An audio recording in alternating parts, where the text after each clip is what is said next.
नमस्कार बंधुगण बंधुगण आपण जो ऑफिस देखुं यहाँ हूँ टीसीएस नासिक ऑफिस आउ ये ऑफिस भितर गोटे भयंकर षड्यंत्र चलता तो ये कौन होता ना विभिन्न वर्गर युवती मानक टार्गेट कर धर्म चेंज कराला आउ ये घटनाटा नासिक पुलिस धरदेला आपर टोटाल भारतीय आईटी फिल्ड में गोटे हईचई सृष्टि हो जाए तो टीसीएस जो ऑफिसटा यहाँ एक्चुअली टीसीएस गोटे बीपीओ ऑफिस तो ये बीपीओ ऑफिस रे अनेक प्रकार महिला बहुत संख्यार काम करती आउ सीनियर मैंने यही महिला ऑफिसर मानक ही टार्गेट करती तो ये कौन हुए जो महिला मैंने एचआर को कंप्लेन करती एचआर यहाँ न शुणिकी ये घटना चपई देते जो ये घटनाटा बर्तमान एत बड़ रूप नेला आ संपूर्ण टीसीएस गोटे विवादी हो पड़ा तो ये ऑफिसर मैंने कौन करते गोटे ग्रूमिंग ट्राप खेलुते तो सीनियर मैंने आर्थिक स्तर में जो युवती मैंने दुर्बल से गोटे सिलेक्ट करते आउ मेंटल हारासमेंट आ गोटे भयर वातावरण में रखुते जहाद्वारा से फील करते कि आम चाकरी केतबे भी जापे आउ से जेहेतु परिवार दूरे रोते यहाँ परिवार को कम्युनिकेट कर पार नथिले तो यही ट्राप्र बशवर्ती कराई से कौन करते ना यार गोटे फायदा उठाते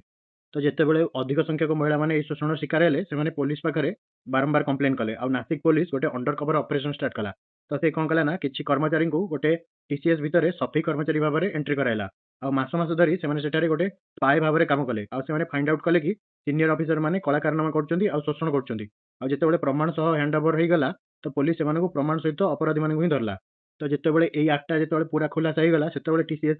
सुरक्षा व्यवस्था उपर प्रश्न उठुची जो एचआर मैनेजर जी निदा खान सी भी गिरफ होती आउटा कंपानी पोस्ट आक्ट थाए से खोलाखोली उल्लंघन हो अभियोग को चापी देवार जो प्रयास करते निदा खान से बहुत संख्यार क्रिटिसाइज होटा कि टीसीएस गोटे बड़ विफलता कहले चलो बंधुगण टीसीएस जो ये केलेंकारी पदाक आसला सांगे सांगे चेयरमैन जी की एन चंद्रशेखर से कौन कले ना तुरंत भाव 6 जन कर्मचारी को सस्पेंड कले आउ टीसीएस जो जीरो टॉलरेंस पॉलिसी से लागू है तो या द्वारा कौन है ना टीसीएस जो एमएच थी बर्तमान डैमेज हो जाए जोटा कि सुधारिया टॉप लेयर रु टॉप टीयर रु ही गोटे प्रभाव देखा पड़ा तो यही नासिक सहरटा कौन विपद है टॉप टीयर टू सिटी को कौन टार्गेट कराई कारण टीयर टी सिटी में गोटे नजर अभाव अपराध बहुत संख्यार बढ़ुची आ पावर हायरिक्टर जपरी आप देखिए ये एचआर निदा खान से अपव्यवहार कले आ सहित छोट सहर में कम सुरक्षा थी से धर्मांतरण सुरक्षा होगी जोटा टीयर टू सिटी जो मैंने कंपानी अच्छी से गोटे एडभाइजरी जारी सहित से गोटे सतर्क घंटी देवा गोटे जरूरी हो गलानी